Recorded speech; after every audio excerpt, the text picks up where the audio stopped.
Hey you guys, it's Peter, and welcome to my channel, Peterisms, where I tell stories of my life and just little things that I have learned as I have grown into the person that I am today.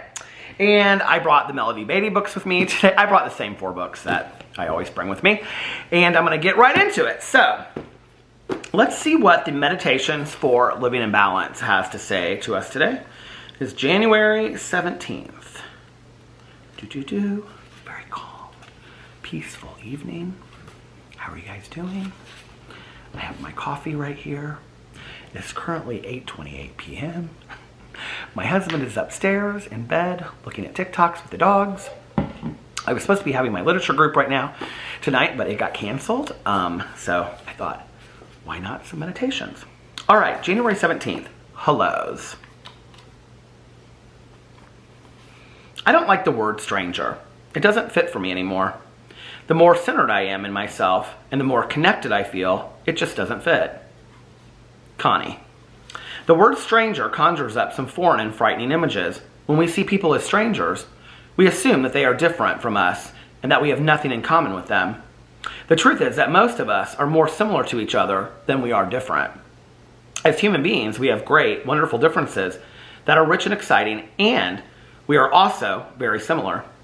When we start noticing and really seeing people, we begin to become aware of our similarities. Did you ever notice that when you begin to smile and nod at people, many of them smile back?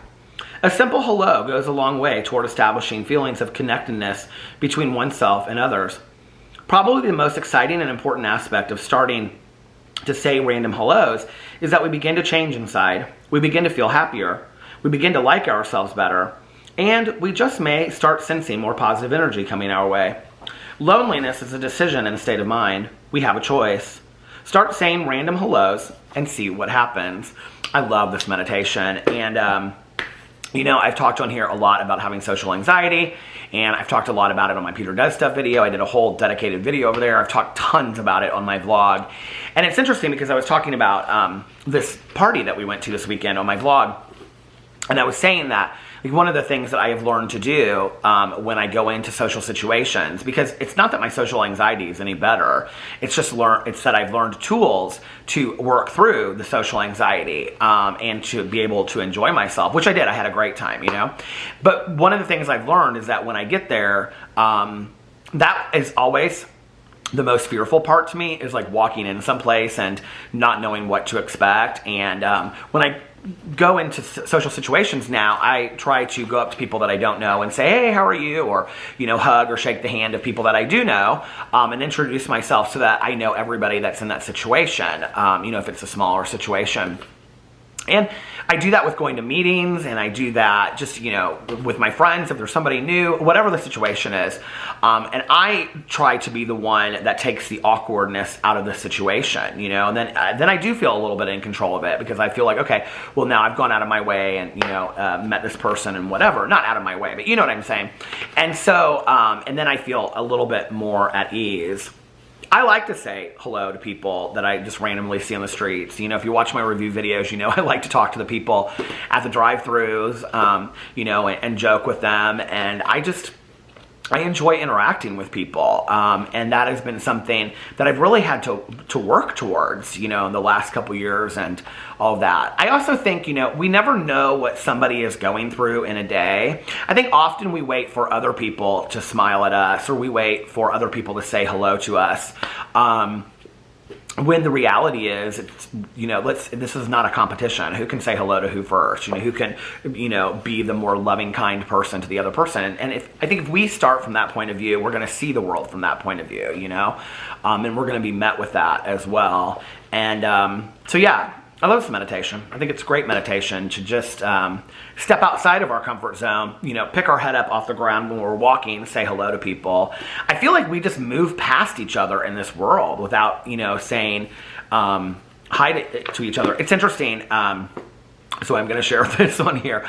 But a couple years ago, God, I don't know how long ago now, but I did this thing where I was going to like smile at people throughout my day, and I wanted to see, you know, like, because I have this belief system. I really believe this, okay? It's not Pollyanna-ish, but I have this belief system that if I smile at you and you smile at somebody else and they smile at somebody else, and over time, we're a world of people that are smiling.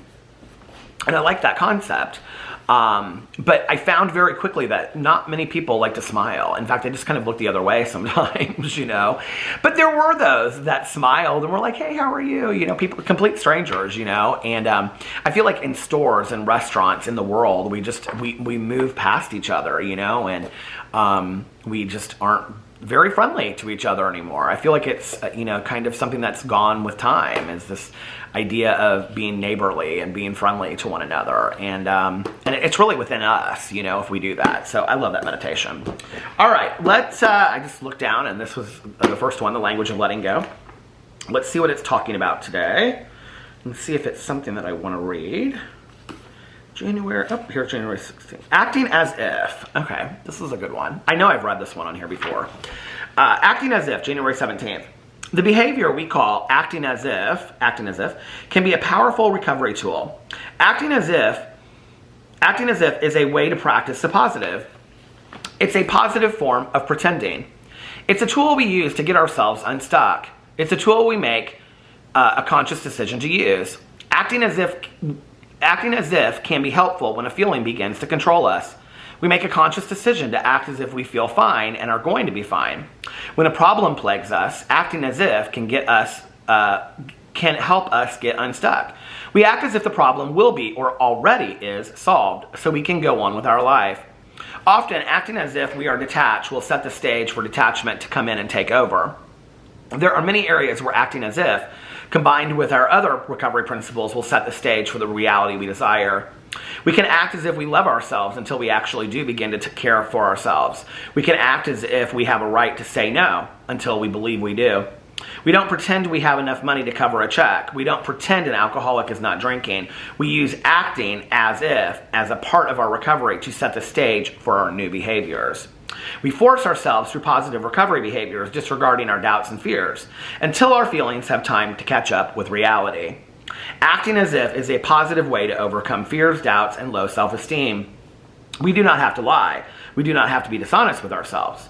We open up to the positive possibilities of the future, instead of limiting the future by today's feelings and circumstances. Acting as if helps us get past shaky ground and into solid territory. God, show me the areas where acting as if could help me or could help set the stage for the reality I desire. Guide me as I use this powerful recovery tool to help create a better life and healthier relationships.